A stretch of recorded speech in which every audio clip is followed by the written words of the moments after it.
Well, hello my friends, welcome to my channel. My name is Tina and today I am going to show you how I plan my capsule wardrobe. And here are the rest of the fabrics, some of them. I will show you the details later. In my last episode I talked a little bit about the problems with doing that, the pitfalls that you can fall into, and you are of course welcome to check out that episode. I will leave the link down below so you can find it. And I am planning this as a travel wardrobe. In my imagination, I am going to Venice in Italy this spring and I need clothes to bring with me. In reality, unfortunately, I am not going to Venice, as far as I know. But, you can always dream. And in that dream world, of course, you can bring your whole wardrobe with you in fancy sets of suitcases.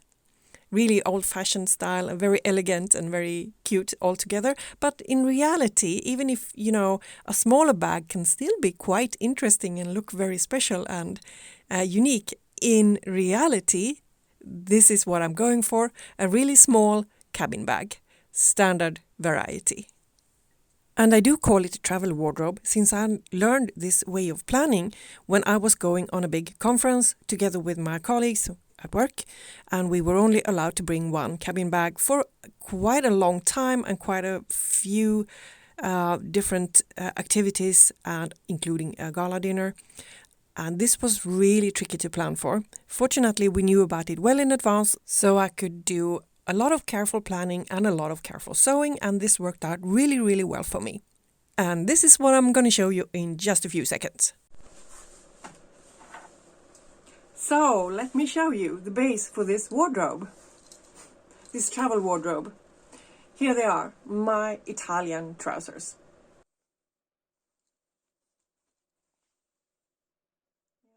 But my problem is I'm never wearing them.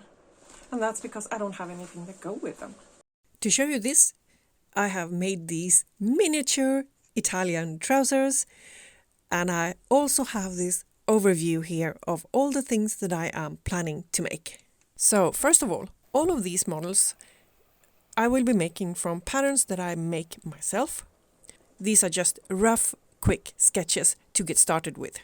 The first thing we're looking at here are the bottoms, things to be worn at the bottom of the body.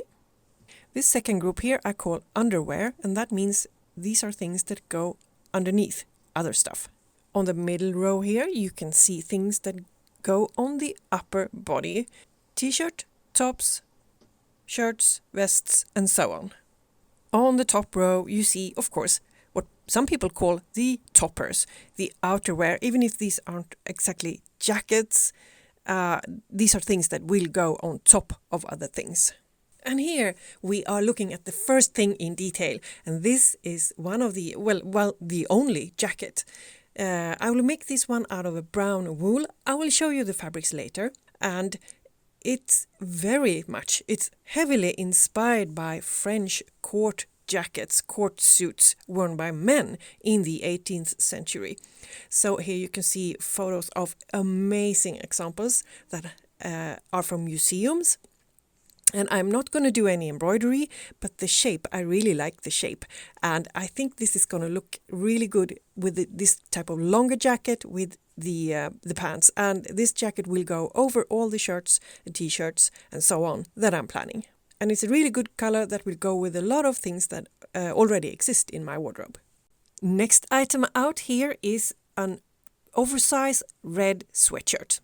It's nothing special really. It's just very, very big. It's quite long, and I'm planning on some kind of detail on the side, maybe a zipper, and I am also planning on some kind of print on the front. Here I've just put a T, which is for Tina. But here you can see some of my inspiration. I wanted to have quite a few details, not just being a plain sweatshirt. And the next item out here is the off-white sweatshirt. I have already planned quite a lot of details for this one, and I think this is the one I'm going to start with. I am very much inspired by this sort of ribbed look. I am going to use string and sew it into the fabric to try to get this kind of look. I want all kinds of pockets. I want all kinds of details. I want this one to be a lot. This is sort of a little bit of futuristic inspired. and it's also a bit inspired by the so-called apocalypse chic style. Here you can see more of these ribs that follow the shape of the body. You could also say that it's a little bit inspired by space suits. I don't want this to go over into comedy, so this is not what I'm going for, okay? Okay, moving on to the middle row. Here you can see a top. It is made out of lace fabric, and I am not so sure that the fabric will be enough for this one, because I also have one of these so-called underwear tops that I wanted to first make out of this fabric, and this fabric is recycling of a oversized cardigan. I can't even call it a cardigan, it's just a big piece of fabric with 2 holes for the arms. And I'm not using it in its current state, so I want to make it into something else. If I have enough fabric, I will make a short sort of cropped top out of this, but we'll see. Okay, next one. Here we have a little vest, or I think I call it a vest.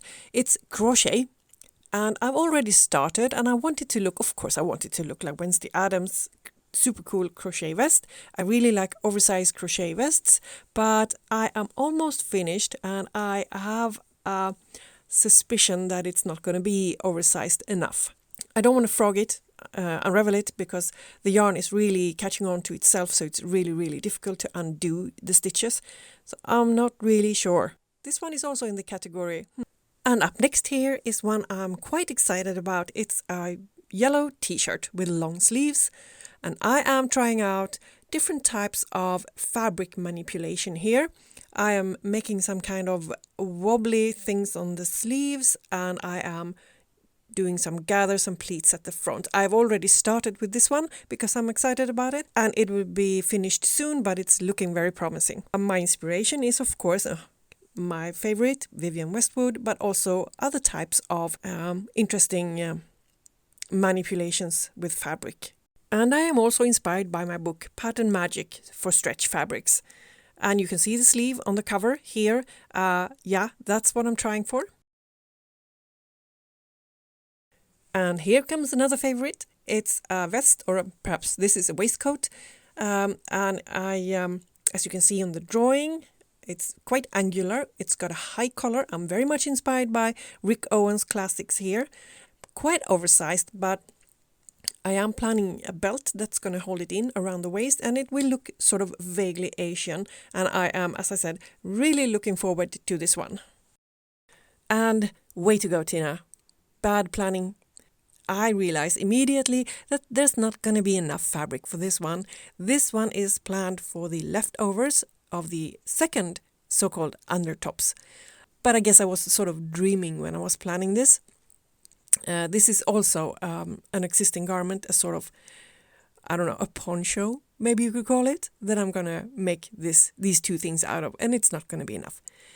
But anyway, the garment that I did plan, this short little jacket in a sort of Asian style, would have been so perfect, and I just have to find another fabric for it, right? And now we're moving on to this super basic thing. This is just a basic t-shirt. It's sleeveless with sort of cap sleeves. It's got a round scoop neck, and it's quite long and quite oversized, just the way I like it. And I have a question for the universe. Why is it so hard to find a nice green color in a jersey fabric? And while we are waiting for a generous answer from the universe here, we are moving over to the next one, and this is a black waistcoat. It's just basically a waistcoat, nothing complicated, nothing fancy. Well, it's not just straightforward. If you look at this photo here, you can see, and this is actually exactly how I want it to be. I am going to try to copy this one.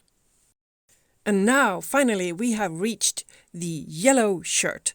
My shirt, Nancy, I made the pattern here on this channel, and I also made my first mock-up here on this channel, the Nancy shirt.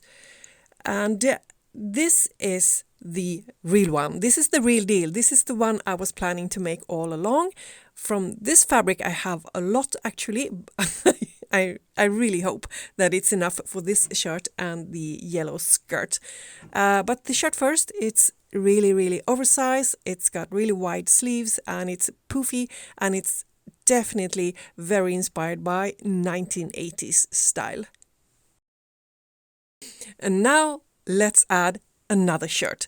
This one is pale green. It looks white here on the screen, I think, but it's a pale green fabric. It's actually an old duvet cover that I found really cheap in the thrift store, and it makes really good shirt fabric. And this is going to be just an oversized men's shirt, and I like them to be really properly oversized. So this is very, it looks very good on top of trousers just like these. And I am expecting this one to be a real wardrobe staple in the future.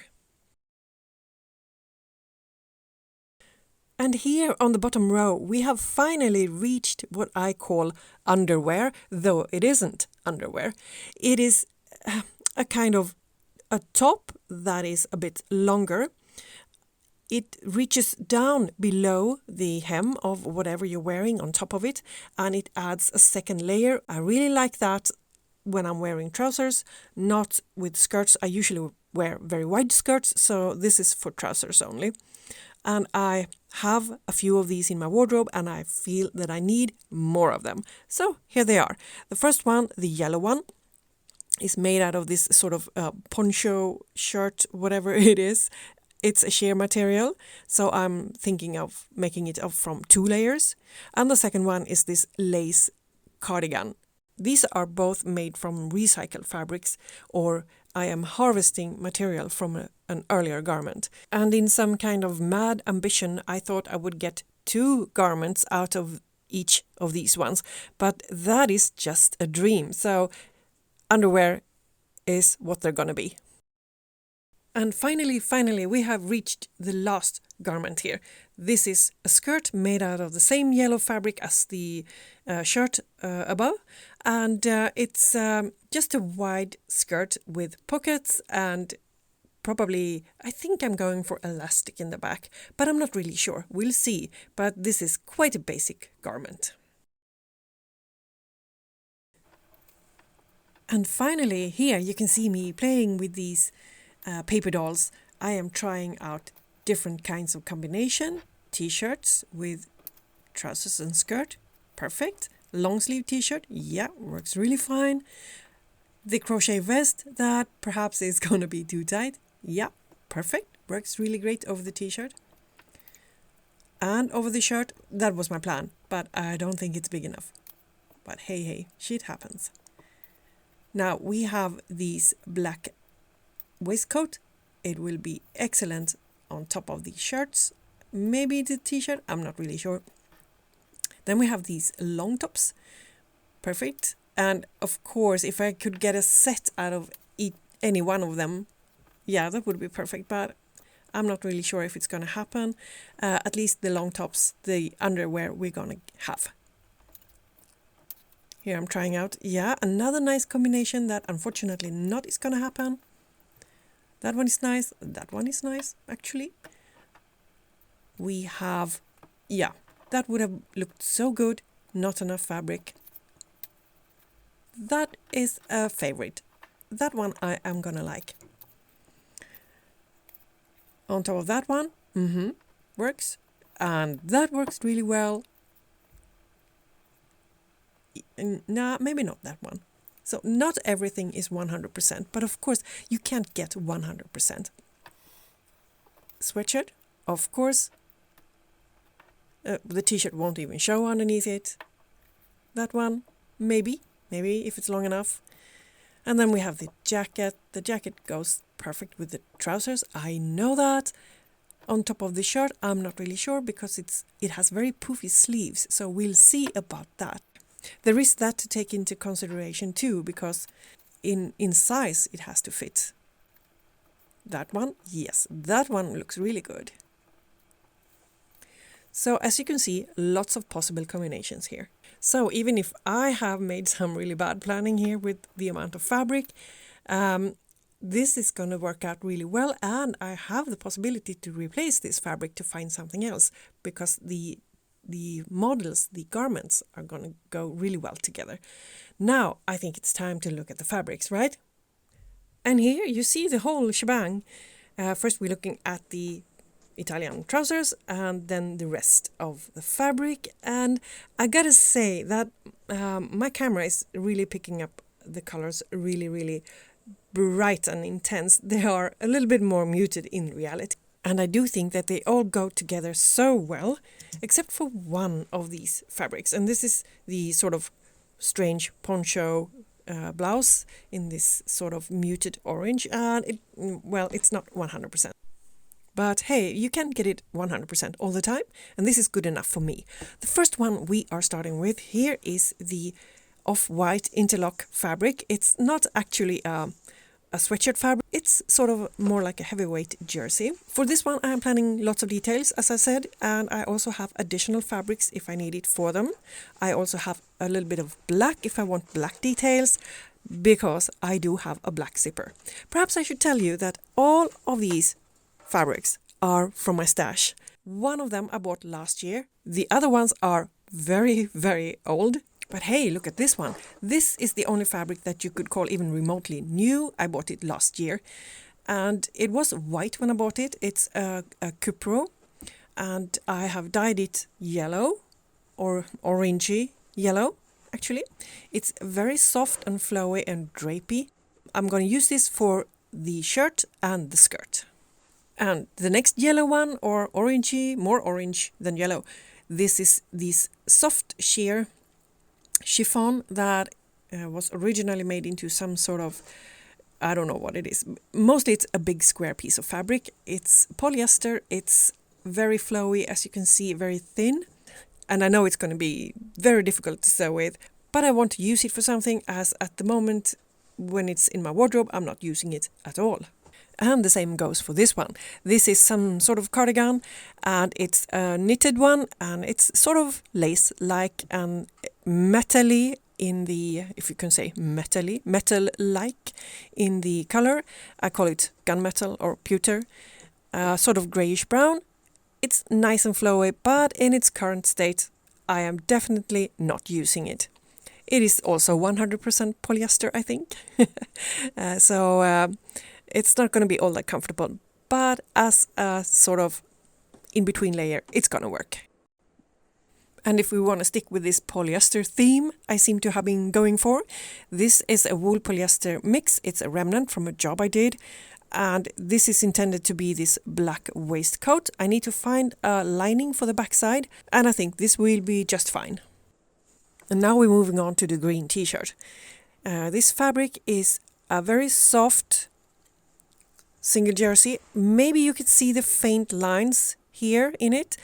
I don't think it was supposed to be like that. It is stripy, but I think that was a mistake when it was knitted. But to me, it looks quite nice with this stripe, so I'm liking it. As I said, it's a single jersey. It's identical on both sides. There's no stretch in it, and I think this will be just perfect for a simple summer t-shirt. And this is a proper sweatshirt fabric. It's the traditional type with a flossed backside, and it's thick and warm and fluffy. And I have quite a lot of it. Now it's showing up extremely red on the screen. In reality, it's more of a burgundy, just like the green earlier is a way more muted green. It's not terribly high quality. I know this is also a leftover from an earlier project, but my theme today is it'll do. But here, finally, we have a quality product. This is wool. I have made a burn test. I've bought this fabric in a charity shop. And of course, I wasn't sure about the material, but it is 100% wool. Once again, the color is a more muted brown. It has this sort of woven pattern in it. And I think this is going to be a really, really beautiful jacket that I'm expecting to get a lot of use out of. And here's another useful thing, this waistcoat. I will be making out of this off-white twill fabric. It's 100% cotton. It's a very nice, soft and quite thin twill cotton. The off-white or beige color is slightly pinkish, and that goes really well with the trousers. The base color of the trousers is a little bit towards the pink side, which actually makes it really hard to match fabric with. But this one will be just perfect. And here's the fabric that is a perfect match to my table. You can hardly see it. And it's super pale green. My camera is not picking up that correctly at all. It's a duvet cover. I found it in a thrift store. It's 100% cotton and it's a very nice fabric. It feels very nice to touch it. And it's just a plain weave cotton. And finally, last one out is the yellow long sleeve t-shirt. And this one is almost finished. And you can see here that it's a very nice and bright yellow color, pale yellow, I should say. The edges are unfinished. I'm going to keep them like that. And it's sort of a waffle knit. You can also call it a piqué knit. And I'm showing you the front here, but I will reveal this in a later video.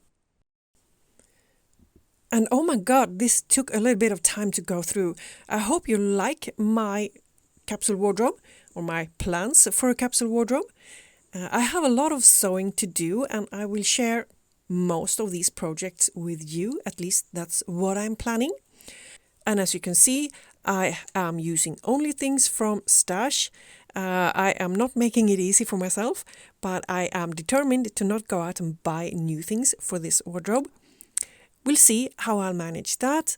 I am spending time and energy on making models, styles that are sort of above basic. Well, not all of them, but some of them. But I'm not spending a lot of effort or money on the actual fabric. And this is one way to go. Not everybody chooses to do it like this. If you have any kind of opinion, you are welcome to let me know in the comments. Thank you for watching. Please leave a comment below. And if you do like this video, I would appreciate a like too. See you next time. Bye bye.